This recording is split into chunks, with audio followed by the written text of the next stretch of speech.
പ്രമേഹം കിഡ്നിയെ ബാധിക്കുന്നതിന്റെ ആദ്യത്തെ ലക്ഷണം എന്ന് പറയുന്നത് യൂറിനകത്തൂടെ പത പോകുന്നതാണ്, അല്ലെങ്കിൽ പ്രോട്ടീൻ പോകുന്നതാണ്.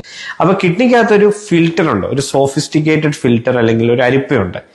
കിഡ്നിയിൽ നമ്മുടെ ശരീരത്തിൽ ആവശ്യമുള്ള പദാർത്ഥങ്ങളെ ശരീരത്തിൽ കീപ്പ് ചെയ്യുമ്പോൾ വേസ്റ്റ് പ്രോഡക്റ്റ് ആയിട്ടുള്ള യൂറിയ, ക്രിയാറ്റിനൊക്കെ യൂറിനകത്തൂടെ പുറന്തള്ളുന്ന വളരെ സെലക്റ്റീവ് ആയിട്ടുള്ള ഒരു അരിപ്പ.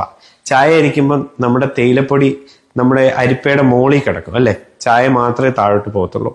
തേയില പദാർത്ഥങ്ങൾ വലുതാണ്, അത് മോളിൽ കിടക്കും. അതുപോലെ നമ്മുടെ ശരീരത്തിലെ പ്രോട്ടീൻ സാധാരണഗതിയിൽ 150 മില്ലിഗ്രാമിൽ കൂടുതൽ ഒരിക്കലും യൂറിനിൽ വരത്തില്ല. ബാക്കിയുള്ള പ്രോട്ടീനെ എല്ലാം പുറത്തോട്ട് പുറന്തള്ളാതെ കിഡ്നിയിലെ ഈ സോഫിസ്റ്റിക്കേറ്റഡ് ഫിൽറ്റർ പിടിച്ചു വെക്കും. പക്ഷേ ഈ ഡയബറ്റിസ്, BP അങ്ങനെയുള്ള അസുഖങ്ങൾ വരുമ്പോഴത്തേക്കും ഈ ഫിൽറ്ററിന്റെ ഈ ഫങ്ഷൻ നഷ്ടപ്പെടും, ദ്വാരങ്ങൾ വലുതാവും. അപ്പം ശരീരത്തിൽ നിൽക്കേണ്ട ആൽബുമിൻ യൂറിനകത്ത് കൂടുതലായിട്ട് പ്രത്യക്ഷപ്പെടും. അത് നമുക്ക് പതയായിട്ട് നമുക്ക് അനുഭവപ്പെടും. കൂടുതൽ പ്രോട്ടീൻ പോയി കഴിഞ്ഞാൽ ശരീരത്തിലെ പ്രോട്ടീൻ കുറഞ്ഞു പോകാം, അങ്ങനെ കാലിൽ നീരും ഒക്കെ വരാം. അപ്പം അനിയന്ത്രണമായ പ്രമേഹമാണ് ഇതിലേക്ക് നയിക്കുന്നത്. നമ്മളുടെ ഡയറ്റും എക്സസൈസും വഴി നമ്മുടെ പ്രമേഹം നിയന്ത്രിച്ച് HbA1c 6.5 താഴെ നമ്മൾ കീപ്പ് ചെയ്താൽ ഈ കോംപ്ലിക്കേഷനെ കുറിച്ച് നമുക്ക് ചിന്തിക്കുകയേ വേണ്ട.